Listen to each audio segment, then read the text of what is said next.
C'est un exercice auquel ils se livrent dans leurs clubs Toastmasters respectifs, mais aujourd'hui dans un autre format.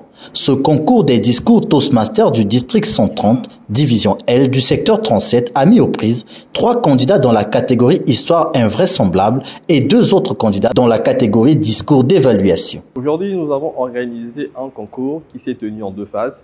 La première phase, il s'agissait d'un concours de discours invraisemblable et la deuxième concernait effectivement un concours de discours d'évaluation. Le discours invraisemblable est un concours où les candidats sont appelés à raconter une histoire improbable, une histoire qui défie le rationnel, une histoire qui fait justement appel à beaucoup d'imagination. Et pour ce concours, effectivement, nous avons eu 3 candidats qui se sont brillamment illustrés au travers d'histoires magnifiques et merveilleuses et qui nous ont complètement tenus en haleine durant toute leur prestation. En deuxième lieu, nous avons eu un concours d'évaluation de discours. Il s'agissait pour les candidats d'évaluer le discours d'un autre orateur. C'est Prince Dianga du club Éminence qui gagne le premier prix des histoires invraisemblables. Il a convaincu les membres du jury par son histoire pertinente d'un voyage imaginaire au paradis. Le sens de mon message, comme le titre le dit, c'est un discours invraisemblable. Je l'écris autour de mon passage au paradis.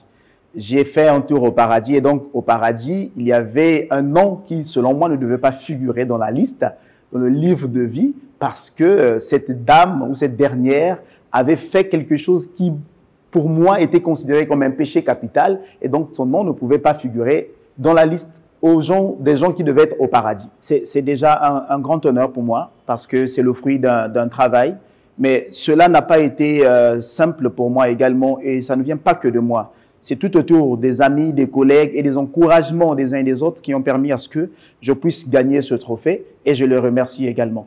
Yvon Junior Ngaloy, quant à lui, remporte le prix du meilleur discours d'évaluation. Habitué des concours d'art oratoire, l'exercice n'a pas été facile pour lui. Et la plus-value ici au niveau de concours d'évaluation, c'était d'emmener la candidate à s'améliorer. Les commentaires que je lui ai donnés, c'est pour l'emmener à peaufiner ses prochains discours en termes de niveau d'aisance, en termes de contact visuel et en termes de clarté vocale. Ce concours, qui intègre le programme de formation Toastmaster, offre aux membres l'opportunité d'acquérir l'expérience de parler en public. Pour cette première expérience, les membres du jury et les spectateurs ont eu droit à des prestations de qualité, prouvant ainsi la fertilité oratoire des candidats, de quoi séduire le jury. Les discours étaient bien structurés.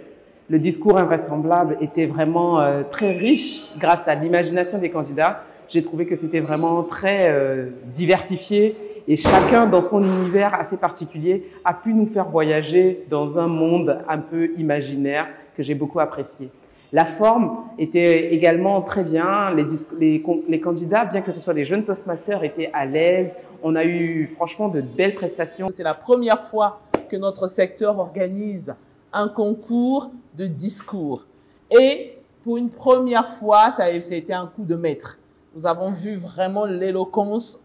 On a touché de l'éloquence même. Je dirais comme lui, les paroles n'étaient pas de simples paroles, mais on a pu les toucher, les sentir et voir qu'ils sentaient bon. Vous nous avez donné de l'émotion, vous nous avez communiqué de la joie et sincèrement, je dois dire que je suis fière de notre secteur. Ça me rassure quant à notre participation au niveau de la division.